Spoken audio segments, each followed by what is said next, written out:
Oi, pessoal, estamos começando mais um episódio do Plantões que Marcam, uma iniciativa da Carry On, empresa da qual eu sou CEO. A Carry On desenvolve diversas soluções para o setor da saúde. O nosso carro-chefe é o nosso aplicativo, onde os profissionais recém-formados podem buscar oportunidades de trabalho e organizar o seu dia a dia e a parte financeira. Lá, você, profissional da saúde que está nos ouvindo, pode lançar os seus plantões, os valores e acompanhar na nossa carteira digital tudo que você tem para receber. Sabe aquela coisa de se perder no meio do mês, de não saber onde é que está dando plantão ou quanto tem para receber com a Carry On? Isso acabou. A gente também vai lançar em setembro novas funcionalidades para você que, além de dar plantão, ainda está começando a pegar os primeiros pacientes e quer dar um conforto para eles agendarem de forma automática as consultas e poderem visualizar a sua agenda. Com a Carry On, isso também vai ser possível. Estamos aqui hoje com o nosso apresentador, o Felipe. Tudo bem, Felipe? Olá, Fê. Tudo ótimo. Estamos mais um episódio do Plantões que Marcam.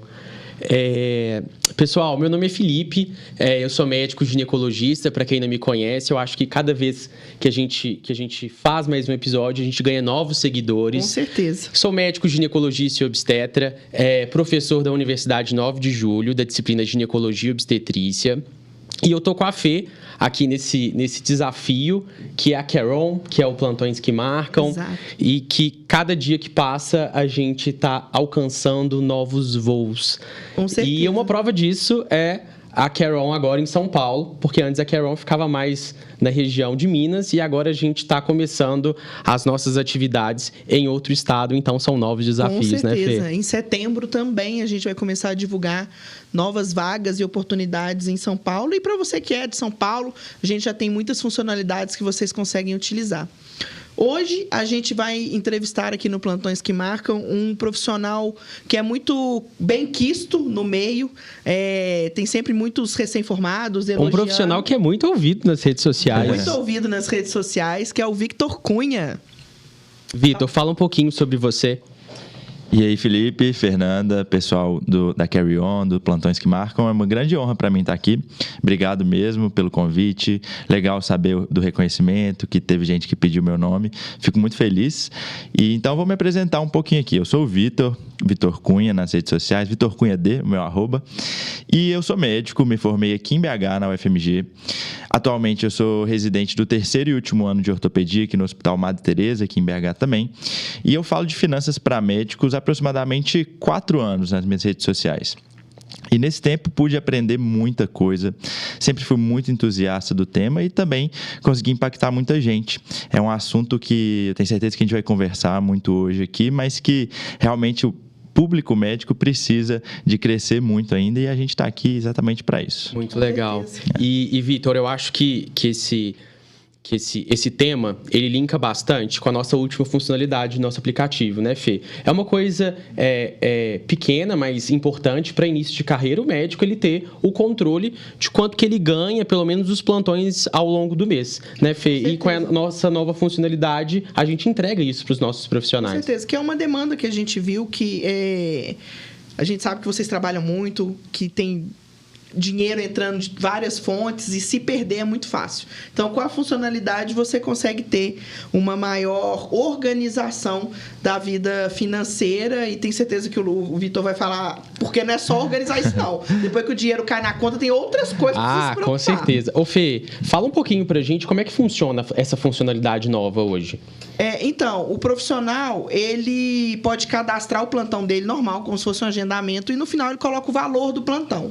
Com isso, além de cair na agenda, o plantão dele, na nossa carteira virtual, cai o valor. Então, no final do mês, se ele fez 25 plantões de valores diferentes, em locais diferentes, ele vai saber exatamente quanto que ele tem para receber. A gente organiza enquanto ele só trabalha. Então, além de uma administração financeira pessoal, a gente também tem uma administração de horas, porque ele sabe quantas horas ele trabalhou, Exato. Onde ele trabalhou e até uma organização ao longo da semana, ao longo do mês. Exato. E saber onde a gente pode colocar mais um plantãozinho na conta. Para pagar os boletos. Vitor, vamos lá. Antes de você ser também essa referência nas redes sociais, você é médico. E como que a medicina surgiu na sua vida? Boa, vamos lá. Antes de eu contar como é que a medicina surgiu na minha vida, só comentar sobre essa funcionalidade que vocês estavam comentando.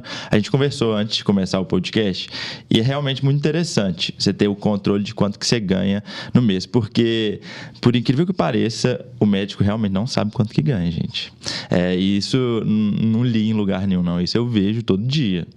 Conversando com colega, conversando com chefe. Realmente o médico não sabe quanto que ganha.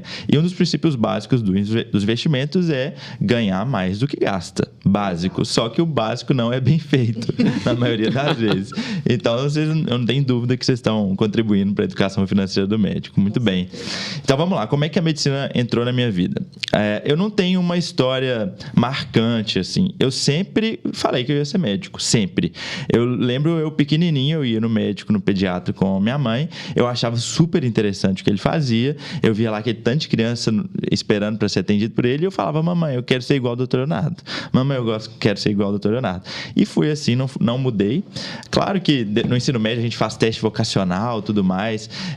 Fui em algumas cirurgias com um amigo do meu pai que é cirurgião e só confirmou o meu sonho de criança. É uma história romântica, assim, né? Querer medicina desde pequenininho, mas foi a minha mesmo e hoje estou muito satisfeito. Ainda bem que foi assim. Mas, Vitor, você está contando aí, a gente vê na medicina algumas histórias que se repetem, tá? Uhum.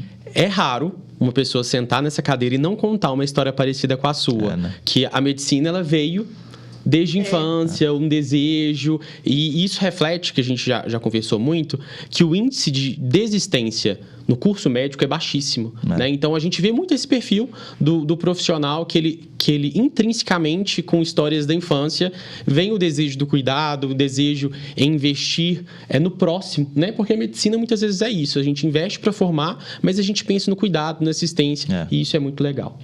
Com certeza. E isso aí que o Felipe falou é verdade. É raro chegar alguém aqui e falar assim, decidi aos 45 do segundo tempo. É uma construção de uma vida, a escolha da medicina. E quando você formou, Vitor, como é que você tem alguma história, alguma coisa que você viveu, que você falou assim, senhor, agora eu virei médico e o bicho pegou pro meu lado? Não, tenho várias. Mas tem uma muito marcante, assim. Eu tive uma trajetória um pouco diferente na medicina, eu não fui direto para residência, de forma intencional. Eu queria viver esse ano pós-formado, eu queria ter uma experiência lá no serviço militar.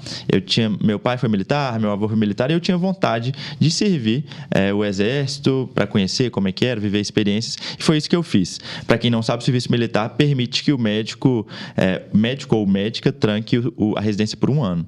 E aí foi assim, eu passei na residência durante o meu último ano de faculdade e tranquei por um ano a minha vaga de ortopedia. E aí eu fiquei um ano no exército. E aí no exército eu vivi muita experiência engraçada, muita experiência legal. Eu fui para a Amazônia muitas vezes. Vivi algumas coisas muito peculiares que como médico mesmo eu nunca viveria. Mas especificamente no exército eu vivi uma experiência num plantão. Era a época da pandemia, né? E aí me mandaram para o Rio, para o Hospital Central do Exército lá no Rio, para o hospital de campanha. E eu lembro que era Natal, na noite do dia 24 para o dia 25. E aí eu não sei o que aconteceu nesse plantão, assim, muito paciente, aquela época que o bicho estava pegando mesmo, muito paciente. E aí eu comecei a passar mal nesse plantão de uma gastroenterite mesmo, diarreia absurda, começava a vomitar, ter dor de barriga no meio do plantão, umas meia-noite, uma hora da manhã. E eu comecei a ficar desesperado. E aí eu lembro que era um plantão noturno. E aí a gente dividiu o horário. Eu descansava de meia-noite às 3h30 e ficava acordado de 3h30 às 7 horas. Só que eu não descansei de meia-noite às 3h30, eu só passei mal. E aí deu o meu horário de 3h30 às 7 horas. Aí eu não tinha muito o que fazer, era só eu e eu mesmo lá, enquanto o outro colega estava descansando. Eu lembro que eu pedi para o pessoal da enfermagem colocar um soro, começar a correr um soro em mim lá enquanto eu atendia os pacientes. Aí, naquele momento, eu passando mal, com raiva, assim, fraco, eu falei assim, gente, de verdade, assim, eu acho que plantão é um meio, é importantíssimo. O médico recém-formado, depois na residência, você pega a mão, você aprende, mas tem prazo de validade. Vai ter uma fase da nossa carreira que a gente tem que começar a desmamar do plantão. Então, nesse dia eu falei assim, olha, eu vou fazer de tudo para eu conseguir a minha liberdade financeira o mais rápido possível, para eu trabalhar só quando eu quiser e com o que eu quiser na medicina, sabe? Então, esse dia eu costumo chamar de um dia D. Esse dia eu falei assim, eu tenho que realmente me planejar financeiramente para as minhas coisas andarem sozinhas e eu ter renda para trabalhar com o que eu quiser, quando eu quiser. E a quantidade que eu quiser, né? Então... Vitor, e você contou uma parte da sua trajetória que foi a questão do Exército. E isso existe mesmo, sabe, Fê? O médico, ele de modo geral, o homem ele vai no Exército 2 vezes. Quando ele faz 17 anos, próximo aos 18 anos, que você alista, e se você é liberado, ok. Só que quando você é médico, você obrigatoriamente você tem que ir no Exército novamente. E tem essa opção, ou você fica para servir o Exército durante 1 ano, ou você está liberado, sabe? E eu lembro que, na minha época, eu tinha pavor disso, de ter que ir pro Exército. E eu quase peguei. Foi assim, muitas vezes, você pode manifestar seu desejo. Sim. Mas, às vezes, é compulsório, sabe? Não tem opção no Brasil de falar assim, olha, eu não quero pegar Exército. Imagina eu no Exército. Então, assim, não dá. E eu lembro que eu tava arrumando uma confusão para eu não pegar. E tudo tava dando indício que eu ia pegar o Exército. E aí, eu tenho 1,63 m de altura. Eu sou versão econômica. Eu falei assim, gente, quem vai querer um cara de 1,63 m no Exército? E aí eu fui olhar. Porque tem uma legislação de altura para poder servir o Exército. E eu fui investigar, gente, não é possível que eu com 1,63 eu tô passando, não tem cabimento. E eu ia lá, tudo eu fazia o contrário para não pegar, sabe? E a altura de corte, na época, não sei se isso mantém, mas era 1,62. Mantém. Era 1,62, então por 1 centímetro eu tava levando. Dentro. Mas assim, você tá trazendo pra gente um outro olhar dessa sua experiência, assim, que pra você foi uma experiência muito legal. E pode ser uma saída pros profissionais, né? Viver essa experiência. Tem como seguir carreira também pelo Exército. E isso é uma coisa que você pensa pra você ou não? Só foi aquela experiência e pronto. Então, eu entrei pensando que eu ia ficar para sempre. Eu adorava. A gente no Exército fala vibrar, né? A gente vai para a montanha, vai para a Amazônia, vai e fica lá dias acampados. Eu estava adorando aquilo. Só que ao longo do tempo, eu comecei a perceber que eu estava me tornando muito mais militar do que médico. Então, pela minha experiência no Exército, eu não cresci muito como médico, sabe? E não era isso que eu queria. Aí eu comecei a refletir, eu falei, eu não entrei na faculdade para isso, sabe? Para me tornar um militar. Muitas vezes o militar de carreira depois vira um burocrata mesmo. Então não era isso que eu queria. Apesar de admirar muito a carreira militar, admirar muito a instituição, eu comecei a respeitar muito mais a instituição, o Exército, depois que eu entrei, depois que eu vi como realmente funcionava. Mas para a carreira, não. Para a carreira, não. Porque, assim, eu quero me desenvolver mais como médico mesmo, mais na parte assistencial e menos no militarismo. Foi bom para 1 ano de experiência viver as coisas lá, os acampamentos e tudo mais, mas deu. Para mim, deu. Mas você não acha que um pouco da disciplina e organização, que é questões muito latentes no dia a dia do Exército, te ajudou até mesmo falar de educação financeira? Completamente, os princípios que eu aprendi no Exército me moldaram e me ajudaram em vários aspectos da minha vida. Principalmente na minha residência. No meu primeiro ano da residência, o R1, é realmente muito pesado. A gente pode até falar sobre isso depois. Mas a disciplina, a casca grossa que a gente pega no Exército ali, realmente me fez suportar melhor o R1. E em relação à educação financeira também. Você ter disciplina, constância, isso é isso, aquilo é aquilo. Não vou fazer. Claro que tem interferência, sim. Mas eu acho que na minha vida o Exército interferiu muito na minha residência, na minha postura como médico, sem dúvidas. Só eu soltar um comentário, que essa pergunta não estava no script, mas essa pergunta foi muito boa. Foi boa. Gostei, ó. Não, sim, porque eu tenho um primo que ele é carreirista mesmo do Exército. E é engraçado como ele era antes em termos assim, de juventude e como ele virou um homem de muita retidão, né? Pós-exército, porque querendo ou não, e é uma coisa que eu super admiro mesmo, sabe? A disciplina, a organização e comprometimento de todo mundo que segue essa carreira e tudo essas mais. Características são essenciais para a formação de um bom profissional médico. Não tem como a gente pensar num profissional de alta qualidade se a gente não pensa nessas características, sabe? Então... E, Vitor, a ortopedia, você falou que fez a residência, passou, mas não começou logo de cara, né? Mas depois que acabou a experiência do exército, você voltou para ortopedia. Isso. Como é que foi a construção dessa decisão? A decisão da ortopedia é engraçada, porque eu ia fazer clínica. Nada a ver. Assim, a ortopedia é a anticlínica da medicina, só para você entender, sabe, Fernando? A gente tem inclusive uma rivalidade, uma brincadeira. O clínico briga muito com o ortopedista e tudo mais, e vice-versa. Mas eu era apaixonado com clínica na faculdade, porque eu tive um professor muito especial. A semiotécnica dele, que é aquela capacidade de examinar um paciente, entrevistar um paciente, era muito apurada. Eu admirava muito ele examinando um paciente, entrevistando um paciente. E eu falava assim, gente, é isso que eu quero. Eu sempre gostei dessa investigação e tudo. Eu falei, é isso que eu quero. Vou fazer clínica, com certeza, e pronto, acabou. Só que aí no meu 6º ano, quando a gente faz um internato na faculdade que é optativo, eu falei assim, olha, eu vou repetir o meu internato de clínica para eu ter certeza e bater o martelo.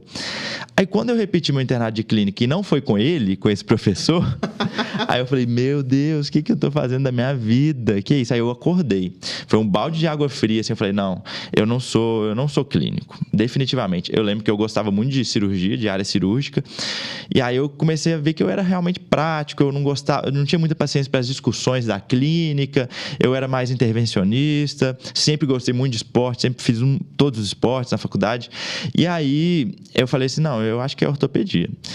A ortopedia tem uma parte clínica, né, da semiologia, do exame físico. E aí, no final da faculdade, no último semestre, eu bati o martelo na ortopedia. Eu falei, não, então vai ser ortopedia mesmo. E graças a Deus, porque hoje eu vejo, retrospectivamente, que eu realmente não tenho nada a ver com clínico. Então, sou feliz com a minha escolha. Então, você é a primeira pessoa que fala que um professor quase influenciou pelo lado errado. Mas deixa eu te falar uma coisa. O que ele falou, eu achei bem legal, porque quando a gente trabalha com docência, e eu faço isso hoje, uma das coisas que eu gosto muito é a docência. E aí, a gente vê um pouco da importância do professor, sabe? Da figura do professor que está ali, que se você é um bom professor, se você passa uma boa medicina, você influencia, sim, o estudante que está ali. A questão não é influenciar em escolha de especialidade, né? Mas influenciar em ser um bom profissional. Porque você está batendo um espelho ali de um profissional excelente, né? E eu acho que talvez o que passa um pouco eu quero essa excelência, né? Eu quero ser esse profissional. Mas você pode ser esse profissional na sua especialidade, né? Então, você vai alcançar isso na ortopedia, eu não tenho a menor dúvida, né? Mas talvez aquela figura ali se tornou naquele momento uma figura de referência e você talvez falou assim, será que é clínica? E depois você se descobriu na ortopedia e aí tá tudo certo. E é uma coisa importante, né, para os nossos ouvintes, que a gente também tem bastante estudantes que têm uma certa dificuldade na hora de definir a especialidade, se permitir errar também, de talvez escolher, não gostar e falar assim, não gostei, quero mudar e fazer o que realmente faz sentido no contexto da pessoa. E eu acho que na vida médica, assim, ao longo da carreira, a gente já faz tantas escolhas difíceis, né? É claro que a escolha da especialidade, ela é muito difícil mesmo, que ela vai ser um divisor de águas, mas que não tem nenhum problema a gente começar um programa de residência, um programa de especialização, ver que não é para você. Eu falo isso muito comigo porque eu escolhi ginecologia e obstetrícia. Essa foi uma escolha 45 minutos do segundo tempo, sabe? Eu lembro que eu fiz o PSU e minha inscrição do PSU na época, você podia colocar vários cursos. Você podia escolher vários programas de residência. Então, assim, não tinha... Eu só escolhi ginecologia e obstetrícia em uma instituição, que era o Nordeste Valadares, que é onde eu fiz. Então, assim, eu fiz para várias coisas. Eu fiz psiquiatria, eu fiz para clínica médica, eu tentei o mundo. E aí, eu fiz uma nota legal e entrei no Odete, que era a minha primeira opção, mas é aquela coisa, eu não tinha certeza da escolha de uma especialidade. E foi assim, eu vou viver a especialidade e depois eu vejo se vai ser para mim ou não. Porque quando a gente tem experiência no internato, ela é uma experiência um pouco limitada e curta, né? Ela é limitada porque muitas vezes o acadêmico ele não consegue tomar certas decisões clínicas, né? Que fica mais a cargo do residente ou do preceptor. E também ela é curta porque o internato, a gente roda por todas as especialidades. Então, a gente não tem o tempo da rotina. E até... na minha especialidade mesmo, ao longo do meu programa de residência, eu me questionei várias vezes, sabe? Se era isso mesmo, se era isso que eu gostava. Até eu encontrar na minha especialidade uma subespecialidade, que é a gestação de alto risco, e eu trabalho com isso hoje. Então, assim, o que a gente fala aqui agora é que as escolhas são difíceis e a gente tem que se permitir errar. Porque o médico, ele tem enraizado culturalmente que muitas vezes não pode errar, sabe? E é uma escolha extremamente importante, o seu futuro profissional. Então, se permita. Pode errar e tá tudo bem. Tá tudo bem. Isso gera muita ansiedade nos meninos. Muita. E eu vejo os meninos falando, no quarto período eu ainda não sei. Gente, calma. Essa decisão... Vive, né? Vive cada coisa. Você vai virar um médico generalista. Você não tem que enviesar a sua formação para uma especialidade desde o começo. E o estudante, na sua imaturidade, às vezes, voltando só o que a gente conversou do professor, porque, por coincidência, eu encontrei com esse professor meu ontem e a gente conversou um pouco sobre isso. O estudante, na sua inocência, ele acaba achando que ele gosta da especialidade do professor e não de uma característica do professor. Então, eu achava que eu gostava de clínica, mas na verdade eu gostava da postura dele, da técnica dele e tudo mais, e achei que era clínica. Muitas vezes a pessoa confunde isso. Você pode ter um professor inspirador, mas não necessariamente é aquela sua especialidade. Existem várias maneiras de você mitigar esse risco aí de escolher a especialidade errada. Claro que você pode errar e voltar atrás e fazer outra prova, mas acompanha profissional da especialidade que você está pensando no final do curso. Isso é importante também e vai te ajudar bastante. Muito acadêmico já me acompanhou e para tirar a dúvida. A maioria não vai fazer ortopedia não, mas alguns vão fazer. Muito bom. Ouça podcasts, não só o nosso, mas tem vários podcasts aí que falam, às vezes, até de pontos mais específicos. Sim, assim. da tem podcast especialidade. só de ortopedia, só de família e comunidade, de ginecologia. Então, assim, pesquisar informações e conversar com outros profissionais para ajudar na decisão. E a gente está trazendo vários temas, né, Fê? Eu acho que esse tema de educação financeira, que a gente vai entrar um pouco mais agora, para a gente aproveitar o Vitor ao máximo aqui no podcast. Mas a gente está trazendo vários temas, sabe, Vitor? A gente já falou sobre carreira médica de sucesso, a gente já falou sobre medicina da família e comunidade, a gente já falou sobre medicina de emergência, que é uma especialidade nova, mas que vem muito crescendo bastante, né? A demanda e o reconhecimento na especialidade está gigantesco e que eu sou super a favor. A gente já falou também sobre médicos formados a partir de políticas públicas no Brasil, que foi um podcast também incrível. E hoje a gente está falando sobre educação financeira. Exato. E o Vitor, ele é uma voz relevante nas redes sociais e que vem ajudando os profissionais da saúde a melhorarem a sua educação financeira, a terem um controle melhor. Então, Vitor, como que surgiu isso? Como que você... a gente já sabe que o start para ser uma pessoa mais controlada financeiramente foi com o plantão lá no Exército. Mas falar sobre isso e ajudar outras pessoas, como que isso surgiu? Muito bom. Na verdade, o start não foi aquele. Eu já era bem educado financeiramente, mas assim, foi um impulso a mais para eu acelerar ainda mais esse processo. Mas o start, para começar a falar sobre educação financeira para o médico, foi assim que eu formei. Porque quando eu formei, eu me vi jogado no mundo. Eu não sabia o que fazer. Todo mundo falava que tinha que dar plantão e bora, então vamos dar plantão. Aí eu comecei a entrar nos grupos de WhatsApp e começou a chover proposta de plantão, tudo mais, e aí eu via lá sempre, depois da proposta de plantão, PJ ou RPA. Aí eu falava assim, que é isso, cara?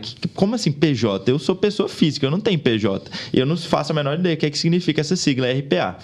E aí eu comecei a perguntar, eu não ia aceitar um negócio sem saber o que era e sem nem saber se eu receberia por isso. Aí eu comecei a perguntar, colega, tudo mais, até que eu cheguei em um contador.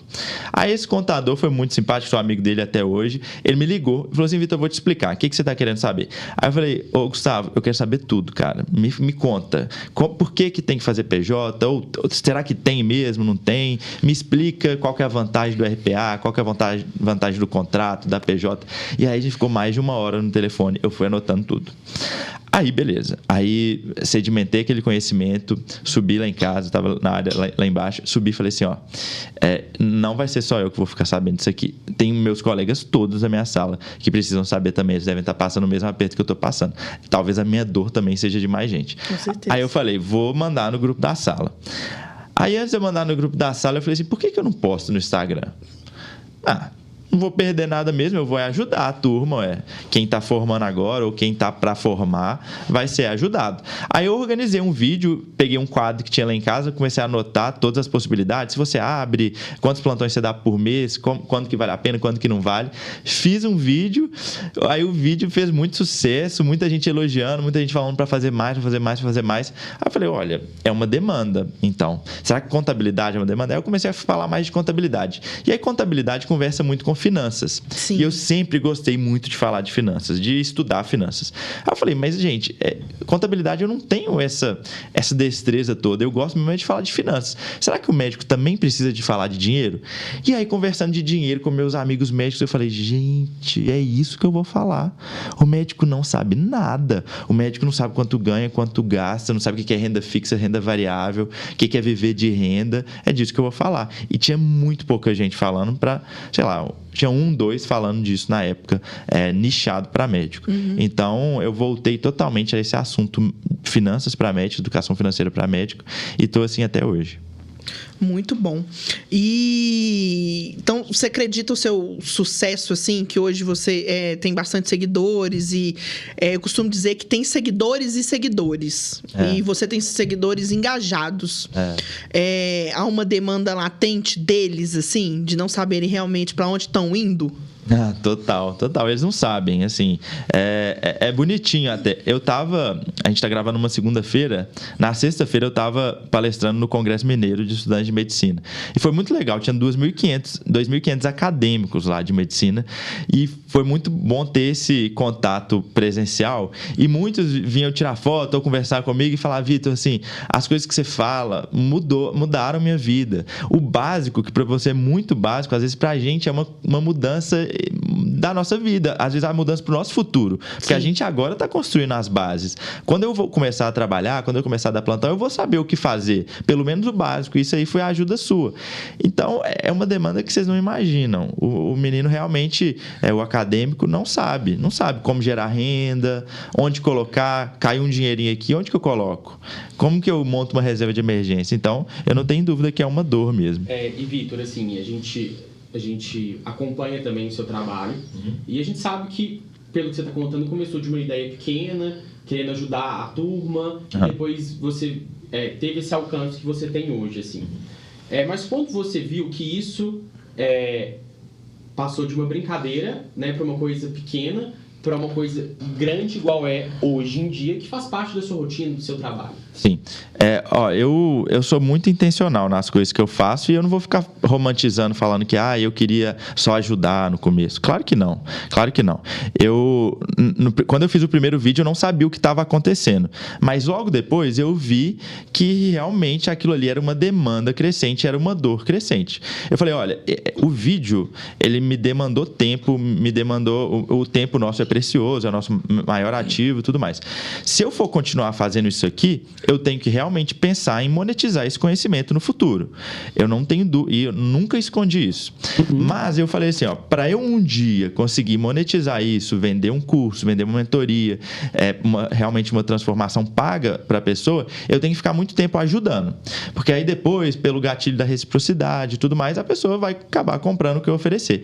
Então eu falei, olha, eu vou ficar pelo menos 2 anos e meio, conteúdo todo dia. Depois disso, disso, quando eu realmente criar uma audiência e as pessoas realmente terem sido muito ajudadas por mim gratuitamente, aí sim eu vou oferecer alguma coisa. Mas eu não vou esconder que desde o começo eu pensei nisso. Então você já fez um planejamento também da sua carreira. Claro. Isso é muito importante. E você considera que isso também é uma forma de você diversificar? Você sempre enxergou também como um investimento de carreira? Completamente. Hoje a internet é a minha maior fonte de renda. Não tem dúvida. Eu larguei plantão que eu dava para viver da internet. Quando eu vi que realmente estava dando certo, que estava escalando, eu falei assim, não, então meu tempo produzindo aqui é financeiramente mais vantajoso do que o meu tempo lá no plantão. Então eu comecei a trocar o plantão por horas de produção nas redes sociais e horas de produção para as minhas mentorias, para os meus alunos. Então isso aí foi realmente intencional e a internet é uma fonte de renda. Para quem sabe usar, claro que não é fácil, não é um mundo rosa igual todo mundo vende, sabe? Vendedor de curso de marketing digital gosta muito de falar disso. Acabou seus problemas, vai ficar milionário. A gente fala muito do 7 em 7, né? Mas sim. É muito, muito difícil, muito difícil. Mas realmente, depois que a coisa vai andando e que você vai fazendo um bom trabalho, transformando a vida das pessoas, realmente é uma fonte de renda importante. Eu costumo falar que é uma construção a longo prazo de identidade, de marca, né? Você tem que se aproximar do seu público, ser realmente relevante para ele de alguma forma, para ele ganhar confiança e daí ter essa relação mesmo de troca. Porque tem muita gente na internet, mas muita gente falando coisa também que não é devida, né? Falando demais e tudo mais. E você falando aí que hoje é a sua principal fonte de renda, você pretende conciliar ou você vê você no futuro escolhendo medicina ou digital influencer? Essa pergunta é muito boa, muita gente me pergunta e muita gente aposta que eu vou largar a medicina, mas eu não vou, eu gosto muito da assistência, eu gosto muito da ortopedia, eu gosto muito de operar, então eu não me vejo largando a medicina. Claro que a residência consome um tempo gigantesco, eu nos últimos 3 anos, quando eu não estava na residência, eu estava, ou não estava estudando, eu estava produzindo conteúdo. Gente, eu acho a fase mais difícil pro médico é residência médica, cara. Eu sofri demais. Não é drama. Muita gente acha que é drama, mas eu não queria estar contando essa história de que, nossa, tô sofrendo. E, Vitor, a residência de ortopedia é de foder. Não é fácil, não. A residência de ortopedia, principalmente o primeiro ano ali, é realmente... Tanto o tato com os chefes, né? O trato é diferente. Mas aí, quando eu não estava no hospital, eu estava produzindo. E realmente conciliar isso é muito difícil. E aí eu vi que eu estava realmente perdendo chances, oportunidades nas redes sociais por estar tanto tempo no hospital, tanto tempo imerso ali na realidade da minha residência. Mas minha prioridade sempre foi a residência e eu quero terminar. Ano que vem eu vou fazer mais uma subespecialidade e aí depois eu vou terminar. E aí, após isso, eu devo diminuir as minhas horas investidas na medicina, na assistência e vou dedicar um pouco mais de horas para as redes sociais. Então, eu me vejo mesclando as duas coisas, mas jamais largando a medicina, a assistência. Eu gosto muito. Falaram a mesma coisa comigo também, quando a gente começou a dar uma alavancada na Carry-On. Todo mundo falava, você vai largar o direito, você vai largar. Eu falei, não, eu vou arrumar um jeito de conciliar as duas coisas. O meu escritório vai ficar de pé. Eu também achava que você ia largar. Não, eu não vou. Não largou? Cara, porque é a mesma coisa, do mesmo jeito que eu vejo a paixão de vocês pela medicina, é a minha paixão pelo direito. Eu falo assim, hoje eu tenho uma equipe que trabalha comigo, que me ajuda muito, mas eu me vejo daqui uns anos entregando porque a minha irmã é minha sócia, né? Ela fundou junto comigo. Falei assim, Gabriela, toca aí, agora eu vou viver só do que rendei de dinheiro e vou ficar lá no meu escritório atendendo meus clientes, sendo feliz. Porque é a paixão da gente também, né? A gente não pode negar ela pra gente viver e tudo mais. E, Vitor, tem uma coisa que uma vez eu vi nas redes sociais um médico falando que o recém-formado, a primeira coisa que ele faz quando fez o primeiro plantão, no dia seguinte ele vai numa concessionária da BMW ou da Mercedes financiar um carro. É verdade, eu não cheguei nessa fase, não. Não é todo mundo, não, mas às vezes acontece. Eu tenho uma história legal de um colega meu da faculdade. A gente estava no posto de saúde, um dos últimos estágios assim na faculdade, e ele falou assim, Vitão, eu nem falava de educação financeira, eu só era interessado na época. E ele falava, Vitão, você sabe o que eu vou fazer assim que a gente pegar nosso CRM, velho?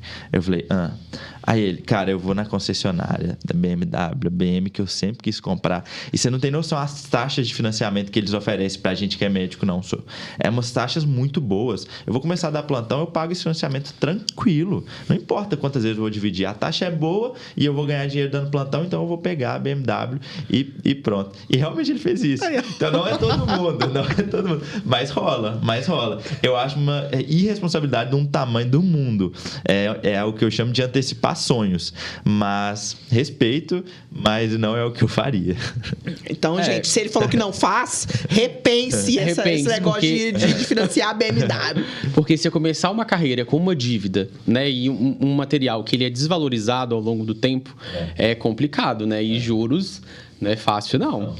Com certeza. Vitor. Falando sobre sonhos, assim, Não. sobre desejos futuros, e falando um pouco sobre sua vida pessoal, assim, hoje você está na correria da residência, do seu trabalho nas redes sociais, que é bem legal. Como é que você, falando sobre educação financeira, planejamento financeiro, como é que você se vê daqui 10 anos? Daqui 10 anos? Bom, 10 anos, não é tão longe assim, 10 vai. anos, estou fazendo as contas aqui. 10 anos. 10 anos eu me vejo, primeiro, no ponto de vista pessoal, eu sou uma pessoa muito ligada à família, eu me vejo casado com meus filhos, uma família na minha casa, grande, cheia de menino correndo para lá e para cá. Eu gosto muito disso. Eu me vejo trabalhando com as redes sociais, impactando a vida de médicos, mudando a vida financeira de médicos.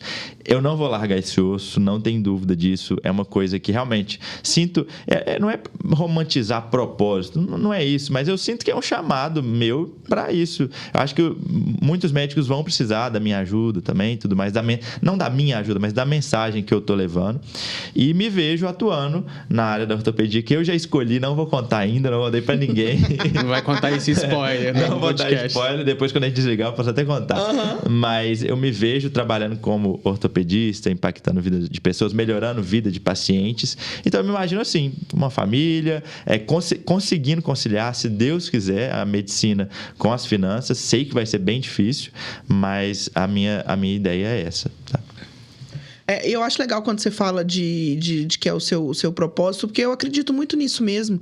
E a gente que tá lidando aí com os recém-formados, os profissionais mais jovens, é uma mensagem muito necessária. Porque, às vezes, conversando com alguns amigos que são médicos e tal, às vezes a pessoa tá lá ganhando 30 mil, 35 mil reais por mês.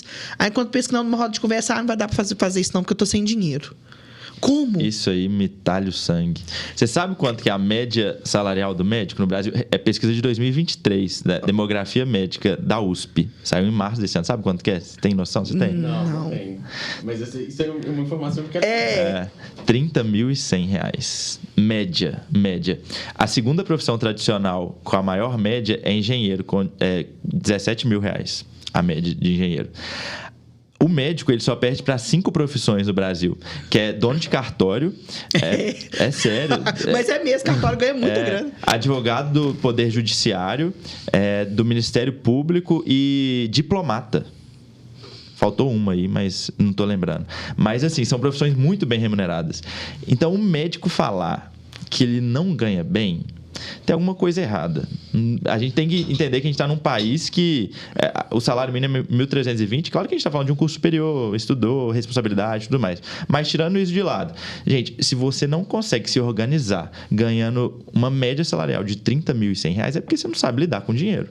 Com certeza. Com certeza. Mas uma coisa que me incomoda um pouco, sabe, Vitor, e o que eu vejo muito é o seguinte: quando a gente fala desse valor alto de salário, eu penso muito em mim, assim, sabe? Sim. Quanto de plantão eu tenho que fazer para atingir esse teto? E, assim, uma coisa que é uma coisa que me incomoda, que a gente já falou sobre isso, é que para a gente atingir esse valor, muitas vezes a gente tem que fazer muitas horas. Verdade. E isso é uma coisa que a gente faz muito na medicina. A gente faz uma carga horária de trabalho que ninguém faz, sabe? Tipo assim, teve mês passado, eu até falei com a Fê, eu fiz uma virada profissional, eu estava no hospital onde eu era coordenador.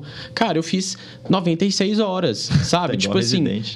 96 horas, assim, numa pauleira. sabe? Então, assim, até que ponto esse ganhar bem, ele perpassa pelo relativo?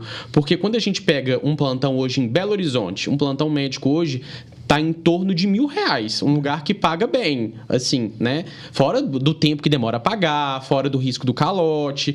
Então, assim, se a gente for parar a pensar, um plantão, ele é 12 horas, né? Então, se a gente for calcular o número o valor hora do médico, não é um valor exorbitante. Não, Então, o que a gente fala em valores altos, a gente também fala em uma carga de trabalho muito grande, assim. Então, isso é uma coisa que me chateia um pouco, porque o médico também ele não tem férias, ele não tem 13º, ele não tem... Se ele passar mal ou tiver alguma lesão, ele fica meses sem trabalhar e sem ganhar nada. Então, isso é uma reflexão que eu faço, que eu acho que é importante, que o médico ele tem que se preparar até para isso. Por isso que a gente fala sobre educação financeira, né? Então, assim, ele não pode ficar refém da mão de obra dele o tempo todo. E é isso que eu ia te perguntar. Você fala sobre essas questões, assim, porque realmente a profissão médica ela é instável, principalmente quando você está no regime de plantões, assim. E você conversa com seus alunos sobre isso, sobre essa instabilidade, ou até formas de tirar os 30 mil sem ser com plantão? Isso que eu ia acrescentar no que o Felipe falou, porque a gente faz muito conta de plantão, e realmente para o recém-formado ganhar 30 mil é dar 30 plantões. Ele não tem para onde fugir. E aí o custo disso é o quê? A saúde dele. Com certeza. Então, realmente é um preço muito caro e aí a gente começa a pensar que não é tão bem remunerado assim. Mas o médico, quando vai avançando na carreira, vai se qualificando, se especializando, faz uma pós-graduação ali, residência, um fellow, ele consegue ter uma hora de trabalho mais cara. Ou na teoria, pelo menos. É isso que eu falo com os meninos. Mas como escalar o meu trabalho ou como aumentar a minha remuneração trabalhando menos? Se qualificando. Eu sempre falo assim com eles, gente, a sua remuneração ela é diretamente proporcional ao número de problemas que você vai resolver. Mais do que o número de problemas, a complexidade dos problemas. Então, se você é um cara muito qualificado, uma médica muito qualificada, um médico muito qualificado, você consegue cobrar mais por isso e aí sim você vai trabalhar menos e ganhar a mesma coisa ou mais. Então, eu acho que o passo principal é isso, se qualificar, uma boa medicina, sabe? Vai colorindo o seu jardim, vai se tornando um profissional cada vez mais diferenciado, aí sim você vai virar menos refém de plantão e aumentar a sua hora de trabalho. E Vitor, eu acho que essa questão de se especializar hoje é uma demanda muito grande, é uma necessidade, porque a gente tem hoje um número assustador de médicos formando e entrando no mercado de trabalho. E a pergunta que eu tenho para te fazer é a seguinte: hoje, se a gente for pensar a média de um valor de uma mensalidade de uma faculdade particular, tá? É em torno de 10 a 14 mil reais, tá bom? Isso eu colocando no ponto de vista de São Paulo, até mesmo aqui em Minas Gerais, esse mais ou menos a média do valor da mensalidade. E a gente fala sobre esse valor em 6 anos. Depois de 6 anos, no mínimo, a gente tem residência médica, que é uma época na nossa vida, Fê, que a nossa hora de trabalho é em torno de R$11, mais ou menos. Então, o profissional trabalha muito e financeiramente ganha pouco. Então, a minha pergunta que eu quero te fazer é o seguinte: o valor que o profissional ele gasta para se formar, depois para se especializar, isso são 10 anos, que esses 10 anos esse dinheiro poderia ser investido. Hoje, você acha que vale a pena ser médico no Brasil? Muito boa pergunta. E eu já fui cancelado, quase cancelado, porque eu falei disso nas minhas redes sociais. Mas não tem problema nenhum de falar, porque é a verdade. E a verdade, às vezes, dói. Com o valor que realmente a medicina paga no Brasil hoje, em média, não vale a pena fazer faculdade particular. Não vale. Não se paga. Ou se paga depois de muito tempo. E aí, qual que é o sentido disso? Medicina por amor é o meu sonho. Aí, beleza. Mas financeiramente não vale a pena. E a gente está falando aqui exclusivamente financeiramente. Porque se a gente for pensar esse dinheiro corrigido pela inflação e tudo isso que você falou aí, realmente não faz o menor sentido, gente. Começa a somar aí 10, 12 mil por mês, vezes 6 anos, mais o dinheiro da residência que você gasta. É um investimento milionário. É um investimento muito milionário. E aí, para você fazer o break-even disso aí, né, para você realmente começar a ter lucro com a medicina, Exato. vai ser muitos e muitos anos depois. Não vou fazer residência depois da faculdade. Pior ainda, porque aí você não vai conseguir se escalar, você não vai conseguir aumentar o valor da sua hora de trabalho, e E aí talvez você nunca se pague. Nunca se pague. Mas aí eu abro um parênteses para falar uma coisa que, como profissional não médica, que hoje empreende na área da saúde, o curso de medicina, uma pessoa formada, que olhar um pouco ao redor, ele vai ver muitas oportunidades de fazer muito dinheiro na área da medicina. O problema é que vocês formam um pouco bitolados, assim. Demais. Plantão. Sendo que tem um monte de soluções precisando ser criadas para melhorar a qualidade da prestação de saúde no país, que poderia fazer o conhecimento médico valer mais, em termos de escalar mesmo, de ganhar mais, se vocês começassem a olhar para outros jardins ao redor. E quando a gente fala de educação financeira, e a gente fala também do sucesso do Vitor, porque o Vitor, ele traz pra gente um conteúdo que não tem. Ele tem um público que tem uma demanda, Com sabe? certeza. E essa demanda, ela existe porque ao longo da graduação não existe uma disciplina falada sobre que a gente vai parar na grade, vai estar lá, educação financeira, vamos falar sobre investimento, sabe? Vamos falar sobre o autocuidado com a sua carreira da parte financeira. Você não tem ninguém para falar isso, mas a gente tem um Vitor. Exato. É isso. E aí entra num outro assunto, que é o Medbox, né? Que é um projeto de educação complementar. E é uma coisa que eu super acredito, que eu acho necessário justamente por conta disso, para conseguir melhorar alguns déficits da formação acadêmica da medicina. E o que é esse projeto para você, assim? Quais os seus sonhos e objetivos com ele? Muito bom. Fernanda, você falou muito bem aí que a medicina tem muita demanda, tem muita dor. É diferente de outros mercados que realmente aparece uma dor, já vem alguém empreender e sanar essa dor e cria uma startup e aí a coisa se resolve. Na medicina, as coisas demoram muito, Exato. É muito devagar, a gente não é estimulado, a gente não é provocado a pensar, a refletir na faculdade. Eu sempre tive essa visão mais empreendedora, assim, mais financeira, mais empreendedora. Na faculdade eu já fazia muito disso.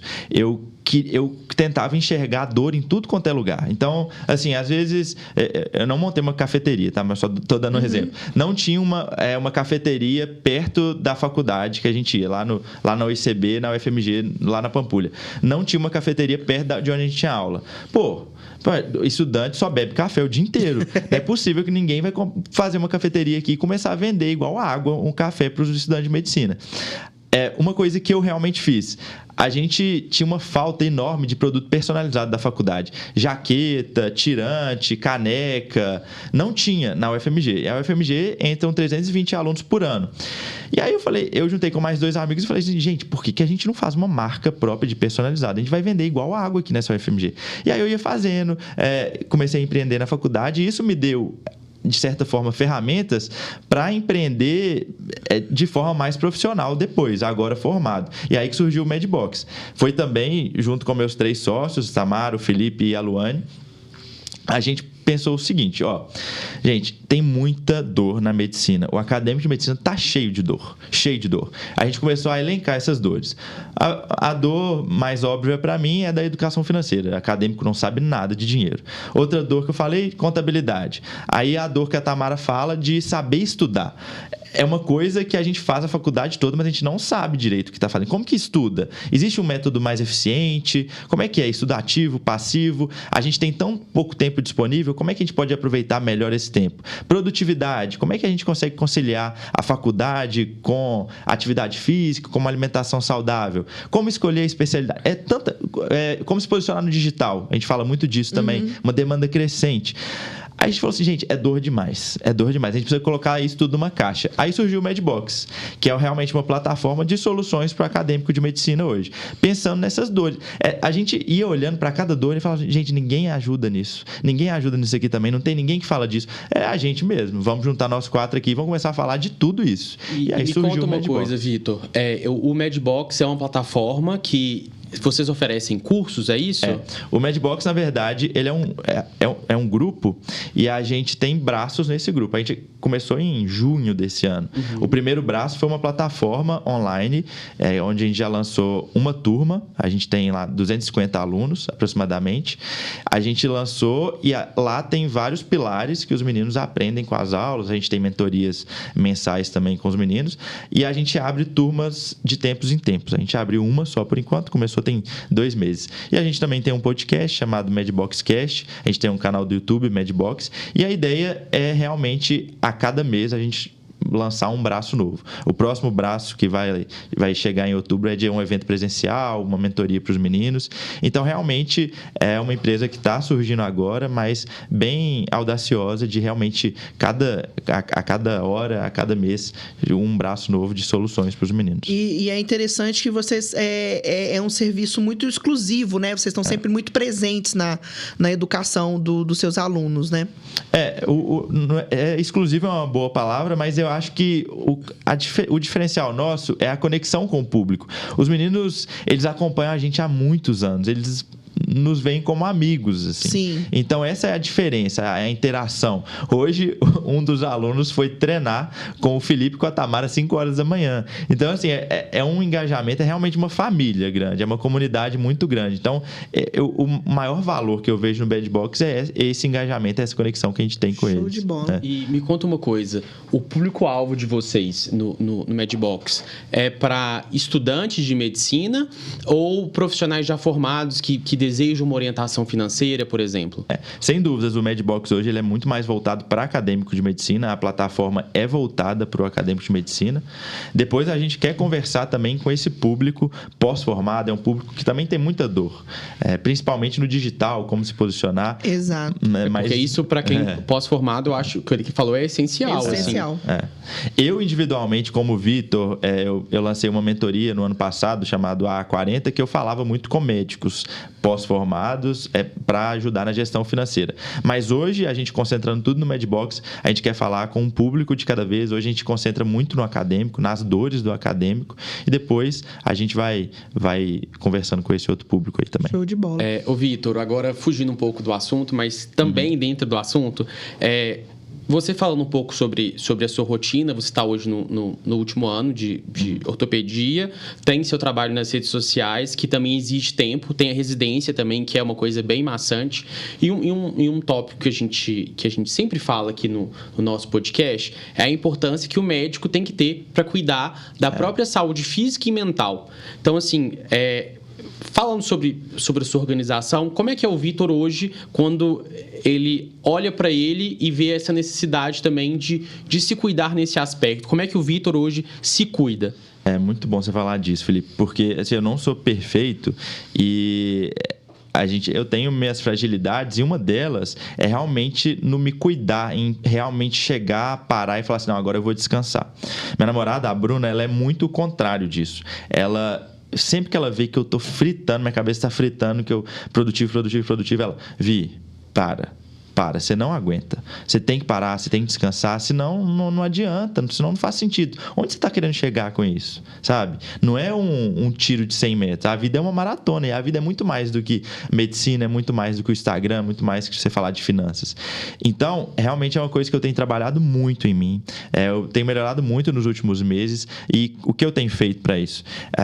Esporte tem me ajudado muito, então, quando eu vou todo dia de manhã, de 5 a 6 da manhã, eu tô treinando, eu treino meu crossfit. Horário, 5 a 6 da manhã. 5 a 6 da manhã. Faço meu crossfit, é uma coisa que me faz muito bem. É porque é um horário que ninguém me incomoda, ninguém me chama no WhatsApp, ninguém do hospital me chama, eu não tenho que estar lá no hospital. Então, me faz realmente muito bem esporte. A conexão com Deus também é uma coisa muito forte em mim. Eu leio a Bíblia todo dia, converso com Deus todo dia, tiro um tempo para realmente falar tudo e pedir, e orar pelos meus amigos, tudo mais. Então, essas duas coisas são minhas bases hoje. A conexão com Deus e o esporte realmente tem me feito uma diferença enorme. Porque isso aí, cara, até falando para quem tá ouvindo, não se deixe levar, às vezes, pelo que a rede social mostra? Porque muita gente mostra só aquilo que convém.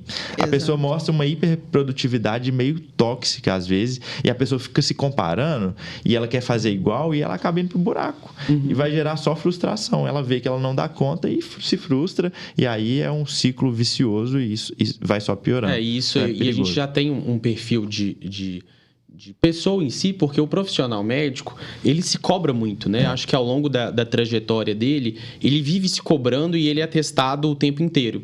Ele é testado para poder entrar na faculdade, ele é testado 6 anos da faculdade o tempo todo, com 1000 provas, ele é testado depois para residência, né? Então, fora os plantões, que é um teste atrás do outro, sabe? É uma pressão gigantesca, cara. Eu acho surreal a pressão que é ser médico, sabe? Eu acho que é uma puta responsabilidade, é mesmo, e eu sou o defensor que o médico ele tinha que ser muito mais valorizado do que ele é, sabe? Porque a gente abdica de muita coisa, sabe? Muita coisa. E tem certas coisas que não tem nenhum dinheiro que pague isso, sabe? Então, quando a gente fala em salários estratosféricos, eu sempre questiono e falo assim, tá, mas a custa de que esse salário tá vindo, sabe? E eu já fiz isso comigo até pessoalmente, sabe? Tipo assim, a custa de que eu alcancei esse salário de 30 mil, né? Fiz, sei lá, 30 plantões no mês, sabe? Não tive final de semana, fiquei noite sem dormir. Então, assim, eu acho que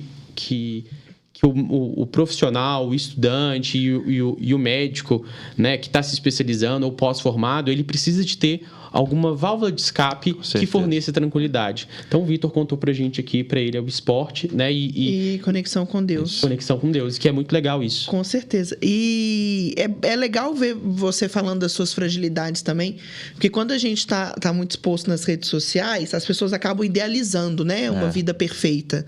De, o Vitor, ele é médico, tem uma namorada bonita, tem dinheiro, fala de dinheiro nas redes sociais, mas também tem as suas fragilidades e busca suprir elas com o que te faz bem, né? E isso é muito legal pra gente não entrar nessa viagem de perfeição que às vezes tem nas redes sociais, e que o sucesso também, ele vem às custas de muito trabalho. Isso é uma coisa que eu falo que acontece comigo, assim, sabe? Tanto no escritório, na Carry On, eles vêm, porque tá dando certo, mas só Deus pra saber. Na hora que a gente vai conversar com Deus, a luta que o tanto que tem que trabalhar, o tanto que tem que abdicar e ser muito apaixonado pelo que tá fazendo, pra fazer dar certo. E Vitor, tinha uma pergunta aqui que a gente meio que perguntou ela entre linhas, mas você contando um pouco da sua história, eu acho que... E a pergunta era assim, o que você acreditaria o seu sucesso? E eu acho muito legal, porque pelo que você conta, é muita persistência, né? Não foi uma coisa da noite pro dia, eu fiz um vídeo, ele viralizou e isso, sabe? Foi 2 anos e meio postando pra depois você buscar uma rentabilidade, um retorno em relação ao seu conteúdo. Então, eu acho isso muito legal, muito admirável. Eu acho que você muda a vida de muitas pessoas com o seu conteúdo. Eu não tenho a menor dúvida disso. Com certeza. E que você continue fazendo seu trabalho, que é muito massa, viu? Para finalizar, você falou um pouco da sua vida pessoal e tudo mais, e aí foi até engraçado que quando o Felipe foi falar para uma amiga sua, né, que ia entrevistar o Vitor, que te acompanha e gosta muito do seu trabalho, falou assim, para ele falar um pouco da vida pessoal, que ele mostra muito a questão das finanças e tudo mais. As pessoas são curiosas, minha prima. Como você definiria o Vitor fora das redes sociais, assim? Fora das redes sociais, eu me vejo, igual eu falei com vocês no começo, eu me vejo muito como Vitor família. Eu tenho sonhos. Muita gente acha que eu tenho sonho de ter R$1 bilhão, tem sonho de ter uma empresa que vale isso, uma empresa que vale... Eu quero ser feliz, eu quero ter uma família grande, uma família que me ama, eu quero ter tempo para ter tempo de qualidade com meus filhos, para minha esposa, porque é isso que eu acho que vale na vida, sabe? E, querendo ou não, o dinheiro, a liberdade financeira, ela é um meio de você conseguir isso. Eu vi uma pesquisa com médicos, uma pesquisa que chama Panorama Financeiro do Médico. Perguntaram para o médico o que é sucesso profissional. O médico falou que o sucesso profissional, para a maioria dos médicos que responderam, é ter mais tempo para a família e amigos. O segundo fator mais votado foi poder trabalhar quando eu quiser, ou seja, ter renda passiva. O quarto, que foi o último lá deles, foi ser reconhecido como um bom profissional. Então, gente, sucesso profissional mesmo, é realmente você conseguir dar atenção para quem você ama, ter tempo de qualidade e ser feliz e curtir sua vida mesmo. Mas para isso você precisa se organizar. E eu acho que essa sua resposta me remete a algumas coisas, porque na medicina a gente aprende isso um pouco na marra, sabe? Porque a gente lida muito com a dor do outro, sabe? A gente lida muito com o final da vida do outro e a gente sempre fala assim, nossa, eu queria ter aproveitado mais, queria ter vivido mais. Então, talvez a gente ver o nosso dia a dia, o tanto que é pedante, o tanto que é difícil, e tentar fazer a nossa vida valer mais a pena e a gente ficar com quem a gente ama mesmo. E ter tempo para essas pessoas. Com certeza. Vitor, muito obrigada, tá? Foi um bate-papo muito legal. Foi um prazer contar com você aqui. Tenho certeza que os nossos ouvintes também vão gostar bastante desse episódio. E muito sucesso para você, tá? Na sua carreira. Eu tenho certeza que a gente vai se encontrar muito aí nessa nossa jornada de empreender na saúde. E vai ser muito bom mesmo dividir alguns intenções e projetos mesmo com pessoas tão boas quanto você, tá? Sucesso, viu, Vitor? Tudo de bom. Obrigado, Felipe. Obrigado, Fernando. Uma honra mesmo ter participado com vocês. A Carry On pode contar comigo, pode contar com o Medbox. Eu acho que todas essas iniciativas que realmente vêm para ajudar o médico, o estudante de medicina, têm todo o meu apoio. Obrigado mesmo. Valeu. Com certeza. Muito obrigada, gente. Valeu.